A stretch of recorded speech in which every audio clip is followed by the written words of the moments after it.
And welcome to Hannity. Tonight, for the very first time, we are hearing from the source of the bombshell leaks regarding the U.S. government's unprecedented ability to spy on you, the American people. Now, he is 29-year-old Edward Snowden, a former resident of Hawaii, who claims to have worked as a contractor at both the National Security Agency and the CIA. Now, Snowden is currently hiding in Hong Kong, and today the White House refused to comment on whether or not the U.S. will seek to extradite him back to the U.S. to face charges. Now, in a moment, you're going to hear directly from the man who some consider to be a hero and others are calling a traitor.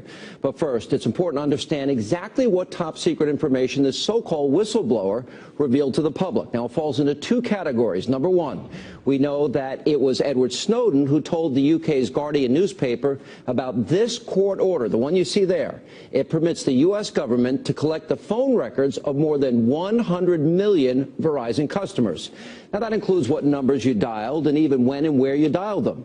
Now, the second highly sensitive program to be outed is a data mining operation that is known as PRISM that allows the NSA to tap into the central servers of 9 leading Internet companies. Now, this is one of several classified slides obtained by the Washington Post explaining how it all works. Now, on the left, you can see the list of service providers and websites that are being targeted. Now, those include Microsoft, Google, Yahoo, Facebook, and many others. On the right side is a list of all the personal information that can be extracted.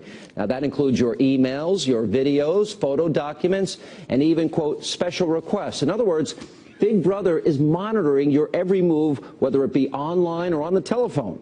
Now, as I mentioned earlier, the individual responsible for leaking the existence of these two constitutionally questionable spy programs has now come forward, and he spoke to the Guardian newspaper yesterday. Let's take a look.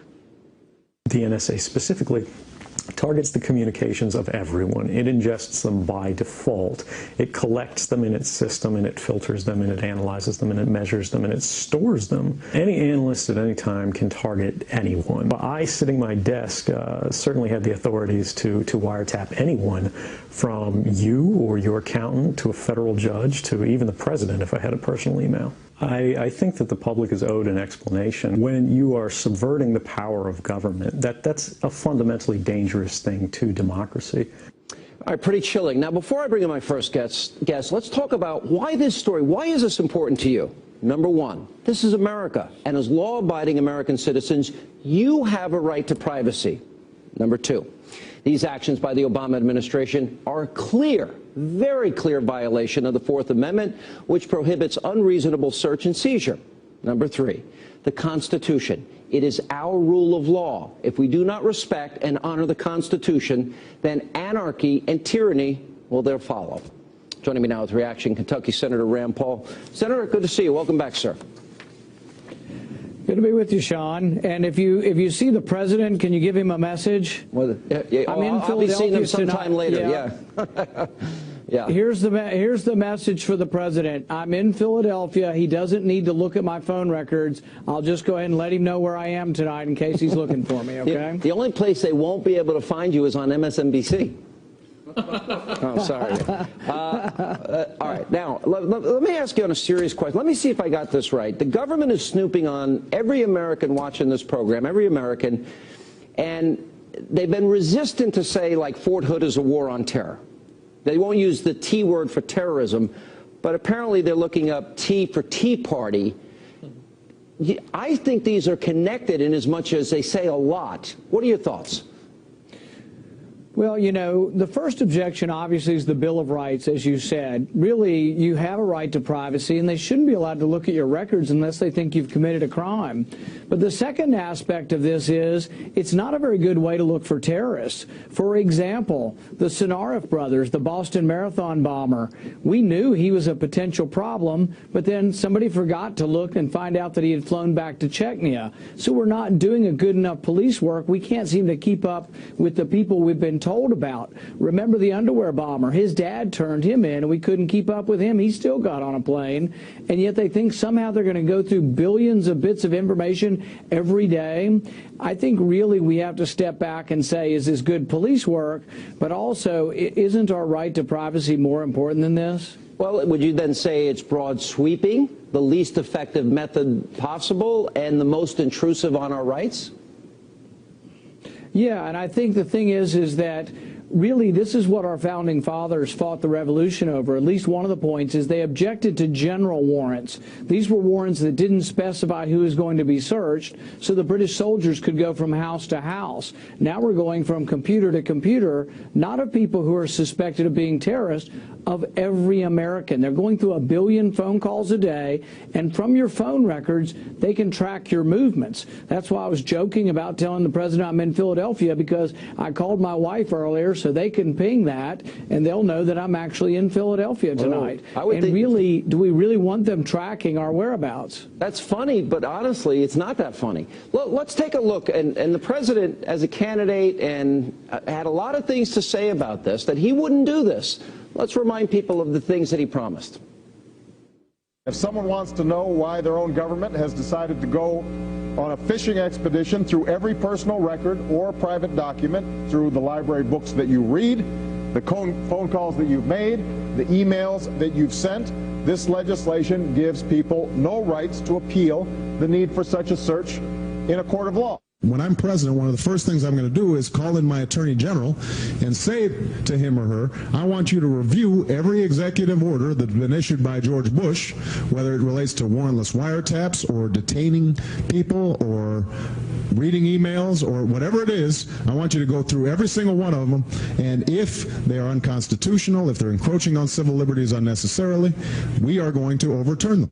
I will provide our intelligence and law enforcement agencies with the tools they need to track and take out the terrorists without undermining our Constitution and our freedom. We need to find a way forward to make sure that we can stop terrorists while protecting privacy and liberty of innocent Americans. As for our common defense, we reject as false the choice between our safety and our ideals. Senator, did he fulfill those promises? Well, see, you know, this is why the American public has such a low regard for politicians. It's utter, frank hypocrisy.